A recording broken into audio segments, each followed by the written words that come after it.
Everyone who really cares about you wants you to flourish. And someone who is flourishing is full of vitality. And it's impossible for someone who is flourishing to hide it. There's a raw glow and energy that emanate from someone who is flourishing, and it is undeniable. And the thing about flourishing is you cannot do it alone, and you cannot do it for yourself. You can put yourself in situations where it is more likely to happen, but you cannot make it happen. Flourishing is beyond happiness. It is produced not only by a person's choices and actions, but also by a nurturing environment that is specifically designed to bring it about. Human flourishing is a beautiful thing. Most of us have experienced it at some point in our lives. Maybe you flourished in math in your teens, or at soccer in college, or in your third full-time job you ever had. The interesting thing is, you may have been struggling in all your other subjects, but in math, things just came together. You might have been struggling in every other area of your life, but at soccer or in that particular job, everything just seemed to click into place. What was different? What were you experiencing in those situations that was missing from other aspects of your life? Chances are you were uniquely supported, encouraged, challenged, and nurtured. It could have emanated from a teacher, coach, or manager, but it also could have been a study group, teammates, or co-workers. And it could have been a combination of any or all of these. The point is, flourishing requires an environment that is uniquely nurturing. It isn't something we can do for ourselves, but it is something we can contribute to in each other. A professional football player gets signed to a team straight out of college. Everyone who knows him is filled with great hope. In the NFL, he seems like a completely different player than he was in college. He misses plays, fumbles, and seems to be constantly in the wrong place at the wrong time. Everyone asks, well, what happened? And then he gets traded to another team after a few seasons and again seems to be a completely different player, but this time for the better. He's winning games and breaking records, and everyone asks, what happened? It could be many things, but what is most likely to have caused such radically different results? Environment.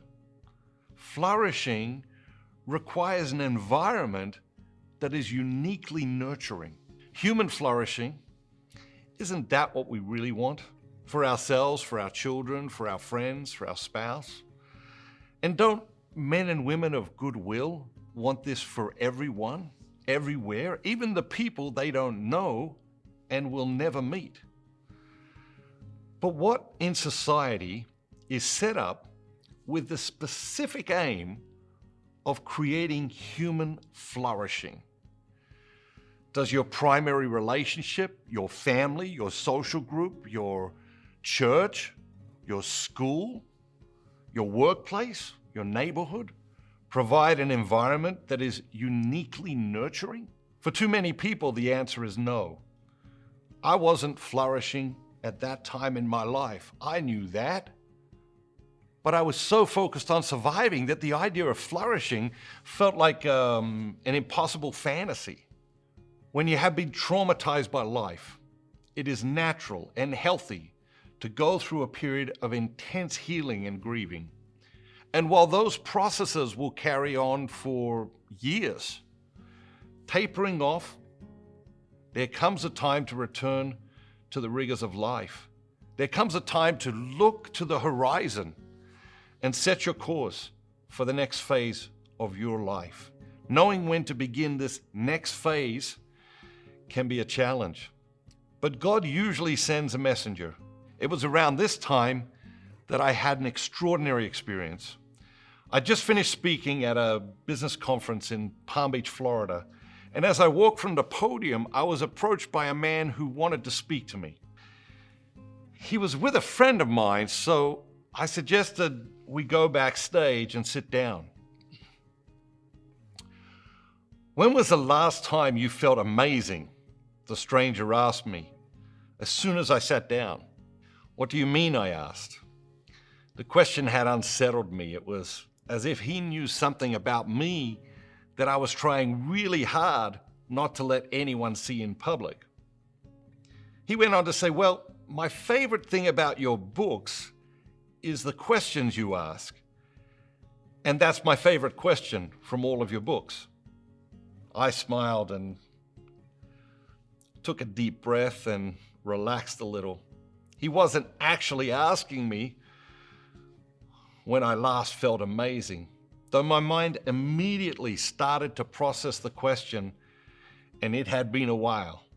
The man continued. He said, "Every day I email all my clients a question from one of your books. They love them. Whenever I speak to a client, we always end up talking about your questions more than we do about business. Anyway, I just wanted to say thank you." He stood up, shook my hand, and disappeared. That encounter was like a jolt straight from the heavens.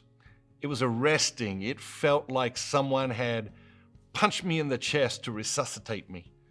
It snapped me out of the cocktail of lethargy and self-pity and sadness I was stuck in. So let me ask you, when was the last time you felt truly amazing? For me, it had been a while. Sure, there had been moments here and there, but I was searching for the last sustained period of amazing, and it was concerning how far back I had to reach to find it. There were reasons and excuses, of course, but I knew deep down it was time to do something about it. There is a time for sowing and a time for reaping, a time to weep and a time to laugh, a time to mourn and a time to dance. It was time to dance again. It was time to dance with life again. The following weeks were back and forth between hope and doubt. After the most difficult seasons in our lives, our hearts naturally wonder if we will ever feel amazing ever again. Is it even possible? We think to ourselves. It is possible, but our wounded hearts are understandably tentative. So let me ask you again, what would have to happen for you to feel amazing? It's time to flourish. You can't do it alone. You need an environment that is uniquely supportive. That includes people, food, sleep, exercise, prayer, reflection, feeding your mind with healthy ideas, and ridding your environment of toxicity. And don't forget, everyone who really cares about you wants you to flourish.